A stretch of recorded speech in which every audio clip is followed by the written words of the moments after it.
Good evening, America. Happy Monday. We hope you're recovering well from the Thanksgiving holiday, and welcome to the latest edition of Just the News, No Noise. I'm your host, John Solomon, reporting to you, as always, from our nation's capital, where it's been kind of a quiet day in Washington. But one of the things we want to highlight, the legacy news media has finally caught up to reporting that Just the News has been bringing your way for several months now. In fact, all the way back to last summer. It's about the massive amount of fraud going on in Minnesota under Governor Tim Walz's watch.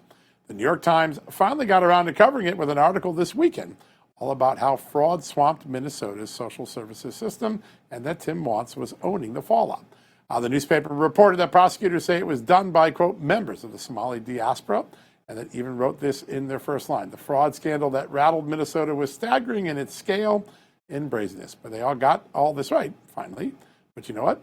Why did it take it so long? Well, I don't know. Just the News has been on top of this since last August. The very first story we did was right after Tim Walz was named the vice presidential candidate for Kamala Harris. Then we showed everybody the amount of fraud that was already going around in a COVID-era food program. Then we looked on and we discovered that there was a fraud similarly going on in an autism program and several other programs, all under the watch of Minnesota. And it all happened because Minnesota kept handing out millions of dollars with no fixes to warnings that their own auditors, including the Legislative Audit Bureau, had been giving the governor. The governor turned a blind eye to this fraud. And now prosecutors say there's as much as $2 billion in federal taxpayer money that is gone. Tim Walz has been trying to say, not me, it's not my fault, just the system. But people aren't buying it. In fact, just last month, Just the News brought to you a latest story about the massive amount of fraud alleging to have been committed by that Somali migrant community in Minnesota. Now, one of the most satisfying things here is that after we broke these stories, starting in last August and again in November, in December, in January, and February, the U.S. attorney in Minnesota under Donald Trump began investigating. And thus far, there are 77 indictments of Somali immigrants who were involved in that food program fraud. That's just one of the fraud investigations the prosecutors doing. Prosecutors have tracked some of the money that would be defrauded all the way out to al-Shabaab, a terrorist group in northern Africa. That is deeply concerning. It's not clear whether the fraud recipients who sent the money to northern Africa knew it was going to al-Shabaab, but al-Shabaab was one of the beneficiary recipients of some of our tax dollars. Just think about that. A lot to digest in that. But I think the good news is, yes, in today's media environment, the new media can force the old media to go back and cover things it has long ignored. And that's what happened in Minnesota. We're very proud of that here. A lot of the guests that we brought on were on this show talking about this last fall, this spring, and as recently as just 2 weeks ago when we had Congressman Pete Stauber and others on. So we have a tremendous lineup again for you today. In fact, Pete Stauber is going to be joining us again today. He was on the show back in the summer, and he's going to join us in a little bit. But first, I want to turn to my amazing co-host, Amanda Head. Amanda, this is important when you can highlight something and action actually flows from it. But I don't think we're even at the bottom of where this goes. There's at least 4 other programs that I learned today that federal prosecutors are looking at. Congress is starting to dive in. One of the big red flags here, and it's something we talked about with David Walker last Thursday, Thanksgiving. When money goes to a recipient who then sends it out of the country, it should be an automatic red flag. It's one of the high-risk things that Walker was talking about. When money goes to a dead person, we should be able to stop it right away. This program had all the hallmarks of fraud that the GAO has been giving us for 30 years. And Tim Walz, nor our federal government stopped it until now. Yeah, and that's the sad thing, is that it wouldn't have taken a team of 30 CIA investigators, or FBI investigators. It wasn't hard to figure out. These are pretty standard grates that you would think things would not get through. But apparently they did in a state like Minnesota. All right, so I've got a couple of big headlines involving President Trump that happened over the Thanksgiving weekend on Sunday. First, Trump posted on Truth Social, and he appeared to endorse bringing charges against the group of Democrats who appeared in that video who urged military personnel to ignore, quote, illegal orders from the president. So here's what the president posted. He said, "There are laws that impact our nation. Read Title 18, Chapter 115, Section 2387. Whoever with the intent to interfere, impair, influence the loyalty, moral, or discipline of the military and naval forces to be fined or imprisoned up to 10 years. Commander Kirk Lippold, U.S. Navy retired. This is right on point do what has to be done. So this is especially relevant as of lately because Senator Mark Kelly, one of the Democrats in that video, has gone on air describing some of the actions taken by the military on drug boats as, quote, clearly not lawful. And President Trump dropped some big immigration news, too, on Sunday aboard Air Force One. I'll just let you listen to the president so you can hear it in his own words. You said that you might denaturalize some American citizens. Can you talk about... You mean people that are in here that shouldn't be here? That became Americans? Are you trying Well, we'll see. I mean, yeah, we have criminals that came into our country and they were naturalized maybe through a Biden with somebody that didn't know what they were doing. If I have the power to do it, I'm not sure that I do, but if I do, I would denaturalize absolutely. It amazes me how much energy he has to just always pop around that corner and talk to the press on Air Force One. But the talk of denaturalizing certain immigrants has been ramped up ever since the tragic murder of those two National Guardsmen, the murder of one and the shooting of the other, here in Washington, D.C. by an Afghan national a few days ago. Now, the president has further promised to review asylum claims, temporary protected status for various groups, and to escalate deportation. So, John, this all falls right in line with President Trump and a lot of the things that he has spoken about ever since 2015 when he came down that escalator. Yeah, and it's right in line with what Joe Edlow, who came on our show a couple of weeks ago, said. He's the Citizenship and Naturalization Director, and he said, listen, if somebody's here and they're lawfully here on a green card and they were involved in the Somali fraud, you're getting kicked out. If someone got citizenship through fraudulent means, then we might kick them out. And I think that Minnesota is going to be ground zero for this. It was very interesting when Joe Edlow came on. He wanted to talk about Minnesota. Now, he knew the reporting was from us, but I think there are big hints that maybe that Somali community becomes a test bed for some of the other naturalization issues that we all face. Did people commit marriage fraud? Did they give false statements when they came into the country? Did they commit illegal acts and then claim that they didn't when they became citizens? All of those things can void citizenship or certainly green cards. And I think President Trump may actually have a team beneath him who's fast at work at this. And keep an eye on Minnesota on that. Marriage fraud, there might be someone up on Capitol Hill who should pay attention to that. Absolutely. Well, as I mentioned at the top of the show, Congressman Pete Stauber of Minnesota, he is just a common sense, no nonsense, let's stop the waste in government lawmaker. We had a chance over the holiday week to talk to him last week, and it's right on point. It was right about this Minnesota scandal. I want you to have a watch what we talked about. I've been talking about Minnesota more than I have in a very long time because there is a long and growing legacy of fraud there. It seems like it has happened under Governor Walz, but this new revelation the last few weeks about these welfare funds that were routed potentially to the terrorist al-Qaeda backed group, al-Shabaab in Nigeria seem to be very serious, or excuse me, in Somalia.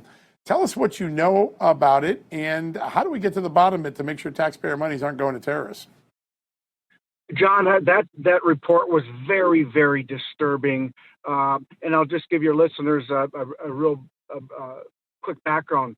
In the 2018, the Medicaid reimbursements for the state of Minnesota for autism was $3 million. Fast forward 5 years, the Medicaid payment for autism was $399 million. So in 2018, $3 million. 5 years later was $399 million. And the most disturbing part is this went to the terrorist group al-Shabaab, a terrorist organization in Somalia. It is disturbing beyond anyone's conscience. And those of us in Minnesota, we've had it. We in Minnesota, John, we want to make good news. We want to make good policy. Yeah. And under Governor Walz, our failed governor, we're seeing this fraud from feeding our future now to this Medicaid autism fraud. This is hundreds of millions of dollars. And we think the U.S. attorney out of Minneapolis thinks it's going to be between $2 and $3 billion. That's with a B, and that's simply unacceptable. Absolutely unacceptable that the Minnesota and U.S. taxpayers' money has left the state of Minnesota because of lack of oversight or lack of wanting to do oversight and allowed this to leave our country. Simply unacceptable. And we're going to hold Governor Walz and his failed administration to account. I can guarantee you that. Yeah, $2 to $3 billion. That is a big number for a single state. That is huge. Congressman, that's nauseating numbers, and I have to think And we got to wait till the investigation plays out, obviously. But what's your sense as far as who's responsible for this? Because you don't have millions of dollars, poured into a terrorist group, al-Shabaab. That doesn't happen by accident. Who do you anticipate is behind this? Because I got to think someone who is an American, someone who cares about this country, would not be doing this. Well, listen, in Minneapolis, we have one of the biggest Somalian populations in our whole country, right? And when you have key people in certain parts of the Walz administration that may turn a blind eye to this fraud or not ensure that they qualify for Medicaid services for autism, and you go from $3 billion to $399 billion in 5 years. You have to believe it was intentional in many areas, and so I think the investigation is going to find those responsible, and they're going to be held to the highest court within the law. And it's simply unacceptable with our current governor talking about the cost of living and the cost of Medicaid and the subsidies and et cetera. And then here he's leading, or he's in charge, or he's responsible for this effort to make sure that the budget within our state is working well and the taxpayers aren't getting ripped off. And this is it's embarrassing. Our Minnesota delegation is absolutely embarrassed over this. We had another incident that I think gets to this culture of disregard for taxpayers, for Americans, for their money, for the mores of our land. There was a Florida congresswoman indicted on charges that she stole $5 million that was supposed to go to people who were victims of disasters in Florida, and then routed it into her political campaign so she could politically benefit from that stolen money. Now, she's been indicted. She hasn't gone to trial. She's assumed innocent until proven otherwise. But the idea that a member of Congress may have done that to their own constituents, your thoughts on the cultural mores that lead someone to do that? Simply reprehensible, John, simply reprehensible to have a sitting member of Congress being indicted for stealing $5 million of FEMA funds that were dedicated to people that were hurting and needed it. So I think that'll be going to the ethics and the Congressional Ethics Committee, and they're going to look at it. And I don't think they're going to spend too much time before they give the members of Congress their report. Remember, the last person we expelled from Congress was George Santos, and that was after the members of the Ethics Committee, put forth to the group, to the members, their congressional report. So I expect this to follow a similar process. But again, I cannot fathom somebody stealing $5 million of U.S. taxpayer money that was dedicated to people in need and that were in harm's way, and then she pockets it. So, we in Congress, we have to hold ourselves and each other up to a higher standard. And I'm hoping that the Ethics Committee works diligently in a timely manner, so we can get this passed. We can move on. So important. Absolutely, sir. Another issue that's growing in the Democrat Party is this really concerning flirtation with socialism. Nearly 100 Democrats refused to condemn it. It was a measure introduced by Congresswoman Salazar from Florida, who is the daughter of two Cuban exiles. So she knows exactly what communism looks like. Her parents experienced it. Does it surprise you that Democrats are so seemingly okay with socialism that they won't even put it on record that they condemn it? When you talk to Representative Salazar and talk to her about what they experienced and et cetera in Cuba, I cannot believe that half of the Democratic Party in the House of Representatives voted to state that communism or socialism is okay. 100 of them, 100 members of the Democrat caucus voted to support socialism. And that's why we say that party, that Democrat Party is the Democrat Socialists of America. Look who's leading it. Jasmine Crockett, Alexandria Ocasio-Cortez, and that group It's simply, it's mind-boggling to see where that party's gone. And in the meantime, the Republican tent, we're growing. There's not a day that goes by in northern Minnesota that I have a constituent that may not have voted for me that comes up and say, Pete, we're voting for you. Our party is gone. The Democrat Party is no longer the party of the blue-collar worker. We see it in so many areas. So it's sad that 100 Democrats in the House of Representatives voted to say socialism was okay. And the American people are seeing it. The American people are seeing it.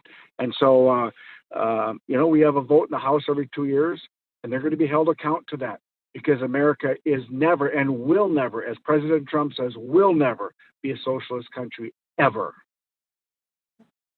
So important, sir. Before we let you go, you have been working to free American business, American innovation, American workers from the incredible burden of unnecessary regulation. The SPEED Act just got through the House Natural Resources Committee. It's a big deal. Tell us what it does and why it's so important to the future of our economy. You got about a minute and a half left.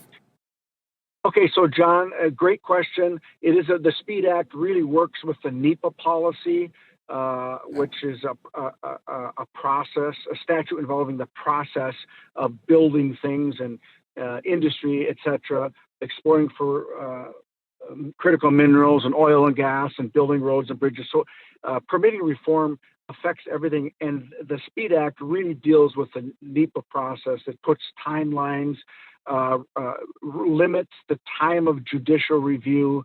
Prior to that, it was 6 years. Now it's 150 days. If there's going to be a lawsuit filed, we need to move this country forward. We need to get our transmission lines up and running if we want to win the AI war. And the mining, we can't take 29 years on average to open up a mine in this country. It shouldn't take 10 years to build a bridge in any community in our country. So the SPEED Act that was brought forward by Chairman Westerman and Representative Golden, a Republican and Democrat, it was brought in a bipartisan fashion, and it passed the House Natural Resource Committee in a bipartisan fashion. So we're looking for that to go over to the Senate, get passed, and that will help industry, and all forms of energy move forward in this country, because we have to work quicker and bring industry back and mine our critical minerals and become energy independent, critical mineral dominant. We have to harvest our forests, and the SPEED Act touches every sector of our society. And I was very, very proud to be one of the co-sponsors of Bruce Westerman's bill. Yeah, so important. We can have clean water, clean air, and good projects that don't take 29 years to get done. Congressman, really great to have you on the show today. Wow, what a great conversation.